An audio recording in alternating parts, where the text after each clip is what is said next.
Welcome to Suman TV. నేను మీ నవీన్. ప్రస్తుతం నేను ట్రీట్మెంట్ రైన్స్ హాస్పిటల్లో ఉన్నాను. మనతో ఉన్నారు వాస్కులర్ సర్జన్ డాక్టర్ దత్తాత్రేయ గారు. హాయ్ సార్, నమస్తే అండి. నమస్తే.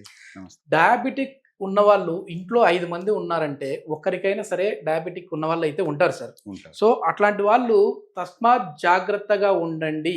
ఎందుకంటే మీ కాళ్ళల్లో చీమలు పాకుతున్నట్లున్నా, అదేవిధంగా కొన్ని రకాల సెన్సేషన్ తిమ్మిర్లలాగా ఉన్న లైట్ తీసుకున్నారంటే మాత్రం మీకు డయాబెటిక్ ఫుట్ అటాక్ అయ్యే అవకాశం ఉంది అని చెప్పేసి మీరు ఆఫ్ ది రికార్డ్ నాతో అన్నారు. Yes. సో అసలు ఈ డయాబెటిక్ ఫుట్ అంటే ఏంటి? డయాబెటిక్ ఉన్న వాళ్ళలోనే ఇది రావడానికి రీజన్ ఏంటి సార్? సో ఈ డయాబెటిక్ ఫుట్ అంటే ఏంటిదంటే కొన్ని సంవత్సరాల తర్వాత పేషెంట్కి షుగర్ ఉన్న తర్వాత షుగర్ వల్ల కొన్ని ఆర్గాన్స్ డ్యామేజ్ అవుతాయి.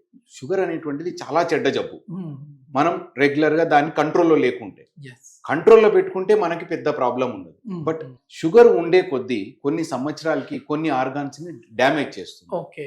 ఇందులో మనకు ప్రథమంగా కళ్ళు, కిడ్నీ, దాని తర్వాత కాళ్ళలో పెరిఫరల్ న్యూరోపతి అనేటువంటి ఒక కంప్లైంట్ వస్తుంది. సో ఈ పెరిఫరల్ న్యూరోపతి అంటే ఏంటిది అంటే మన కాళ్ళకి ఏవైతే స్పర్శ జ్ఞానాన్ని తీసుకెళ్తాయో బ్రెయిన్ వైపుకి, ఈ నరాలకి తాలూకు రక్తనాళాలు అనేటువంటి బ్లాక్ అయిపోతాయి ఈ షుగర్ వల్ల. ఎప్పుడైతే నరం అంటే మన ఎలక్ట్రిక్ ఎనర్జీని ఏదైతే తీసుకెళ్తుందో అలాగే మన కాళ్ళ నుంచి బ్రెయిన్ వైపుకి తీసుకెళ్లి మనం ఏం చేయాలి అనేది మనకు రెస్పాన్స్ ఇస్తుంది. ఈ రక్తనాళాలు, దానికి సప్లై చేసే రక్తనాళాలు పాడైపోవడం వల్ల ఈ పేషెంట్ కి స్పర్శ జ్ఞానం కోల్పోవడం జరుగుతుంది. సో ఎప్పుడైతే పేషెంట్ స్పర్శ జ్ఞానం అంటే ఏమేమి వస్తాయి మనకి, టచ్ స్పర్శ అంటే స్పర్శ, టెంపరేచర్ వేడి చల్లగా అనేటువంటిది రికగ్నైజ్ చేయగలగాలి.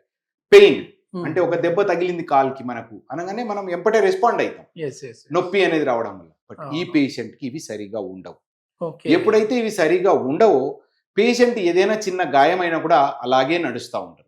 ఫర్ ఎగ్జాంపుల్ మనం most of the Indian population daily labourers కానీ అగ్రికల్చరల్ లేబరర్స్ కానీ లేదా మన ఫ్యామిలీ లేడీస్ కానీ వీళ్ళు హోమ్ మేకర్స్ కానీ వాటర్ లో రెగ్యులర్ గా వర్క్ చేయడం జరుగుతుంది. సో ఈ వాటర్ లో రిపీటెడ్ గా కాలు తడవడం వల్ల కాళ్ళ వేళ్ళ మధ్యలో ఏవైతే కాలు వేళ్ళ మధ్యలో చర్మం అనేటువంటిది సాఫ్ట్ అయిపోవడం వల్ల క్రాక్స్ ఏర్పడతాయి. పొడి పొడిగా అయిపోయిన తర్వాత వాటర్ లో రెగ్యులర్ గా తడవడం వల్ల క్రాక్స్ ఏర్పడతాయి. ఆ క్రాక్స్ నార్మల్ పర్సన్ కి అయితే పగుళ్ళు, పెయిన్ అనేటువంటిది రావడం వల్ల దానికి ఏ ఆయింట్మెంట్ రాసుకోవడమో డ్రెస్సింగ్ చేసుకోవడమో చేస్తారు. బట్ వీళ్ళకి ఆ స్పర్శ జ్ఞానం లేకపోవడం వల్ల వర్క్ అలాగే చేసుకుంటాం. దీంతో పాటు ఏదైనా ఇన్ఫెక్షన్ ఆర్గానిజం ఉన్నా, డస్ట్ ఉన్నా ఆ క్రాక్ లో డిపాజిట్ అయిపోతుంది. అక్కడి నుంచి వీళ్ళకి పెయిన్ రావాలి. నార్మల్ పర్సన్ కి పెయిన్ రావాలి, బట్ వీళ్ళకి పెయిన్ రాదు. సో ఆ ఏరియాలోనే ఈ డస్ట్ అంతా పేరుకుపోయి ఇన్ఫెక్షన్ స్టార్ట్ అయిపోయి అల్సర్ అనేటువంటిది ఏర్పడుతుంది. దాని తర్వాత వేడిగా ఉన్నటువంటి ప్రదేశం మీద మనం కాలు పెట్టంగానే, ఎండాకాలంలో ఇప్పుడు ఎండలు స్టార్ట్ అయ్యాయి, మనం బండల మీద కాలు పెట్టంగానే వేడి అనిపిస్తుంది.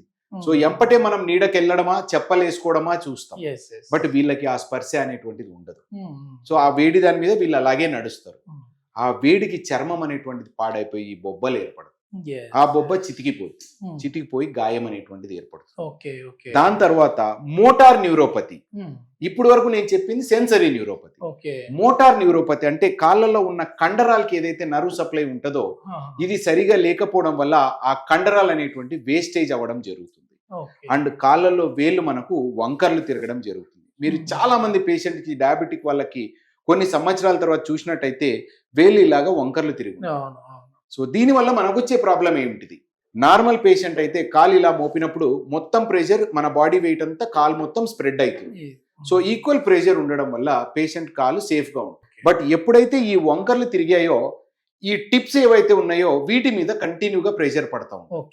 అండ్ ఇక్కడున్న కండరాలు వేస్ట్ అవడం వల్ల ఈ వేళ్ళ కింద భాగంలో ప్రెషర్ ఏర్పడుతుంది. దాని తర్వాత హీల్ అంటే మన మెడమ అంటాం కదా, ఇక్కడ ప్రెషర్ ఏర్పడుతుంది. సో ఎప్పుడైతే ప్రెషర్ ఎక్కువ ఏర్పడిందో అక్కడ రిపీటెడ్ గా నడిచినప్పుడల్లా దెబ్బ తగలడం జరుగుతుంది చర్మాన్ని. సో చర్మం పాడైపోతుంది, గట్టిగా అయిపోయి గాయం. చూసారా, typical diabetic foot ulcer. So ఇక్కడ గాని వేళ్ళ మీద గాని హీల్ లో గాని మనకు ఫామ్ అవుతాం. ఈ సింటమ్స్ అంటే ముందుగానే మేము ఎట్లా గుర్తించాను సార్? పేషెంట్ కి కాళ్ళల్లో బర్నింగ్ సెన్సేషన్, మంటలు అనిపిస్తుంది. ఎస్పెషల్లీ ఈ పాదంలో మంటలు అనిపిస్తుంది వీళ్ళకి. లేదా పిన్నులతోటి గుచ్చినప్పుడు, సూదులతో గుచ్చినప్పుడు ఎలా అనిపిస్తుందో అలాంటి స్పర్శ ఏర్పడుతుంది.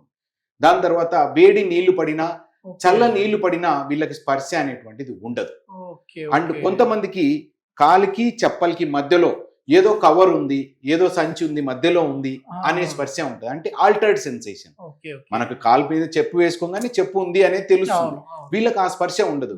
కాలుకి చెప్పుకి మధ్యలో ఏదో ఉంది సార్ అనే ఫీలింగ్ లో వీళ్ళు ఉంటారు.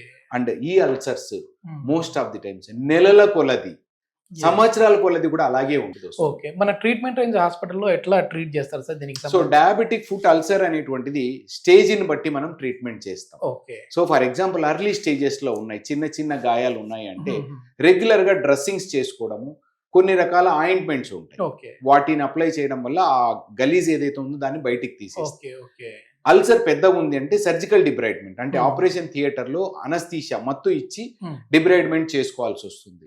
ఇంకా సివియారిటీ వెళ్ళే కొద్దీ కాలు బాగా కుళ్ళిపోయింది అనిపించినప్పుడు వేళ్ళని కానీ పాదాలని కానీ మనం తీసేయాల్సి వస్తుంది.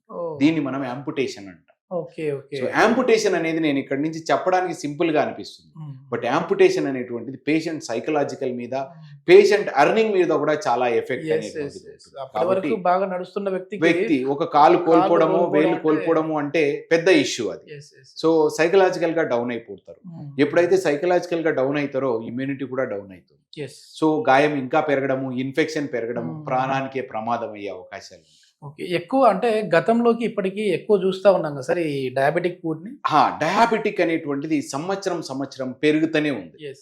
ఒక రకంగా చెప్పాలంటే భారతదేశము వరల్డ్ లో ఉన్న డయాబెటీస్ అందరిలోకి ఎక్కువ మంది మన దగ్గరే ఉన్నారు. మన డైటరీ హ్యాబిట్స్ అవ్వచ్చు, మన లైఫ్ స్టైల్ చేంజెస్ అయి ఉండొచ్చు, సెడెంటరీ లైఫ్ అయి ఉండొచ్చు, అంటే ఎక్కువ ఫిజికల్ యాక్టివిటీ మనం చేయటం లేదు.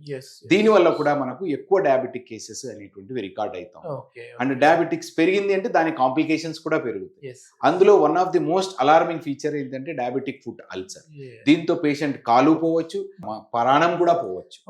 అందు గురించి మనము ఎంత అర్లీగా అయితే అంత అర్లీగా డయాబెటిక్ ఫుట్ అల్సర్ కానీ లేదా డయాబెటిక్ ఫుట్ అనేటువంటి సిమ్టమ్స్ ఇందాక నేను చెప్పినటువంటి ఉన్నప్పుడు ఇమీడియట్ గా కన్సల్ట్ అయినట్టయితే మన కాళ్ళని పరీక్షించి ఏ రకంగా మనం ప్రివెంట్ చేసుకోవచ్చు అనేటువంటిది మనం సలహా ఇవ్వడం అనేటువంటిది. ఇది మొత్తానికి డయాబెటిక్ అంటే షుగర్ అటాక్ అయింది అన్న వెంటనే ఏదో మనం టాబ్లెట్స్ వేసుకుంటా ఉన్నాం కదా, అది కంట్రోల్లోకి వస్తుంది కదా అని చెప్పేసి మాత్రం అనుకోకండి.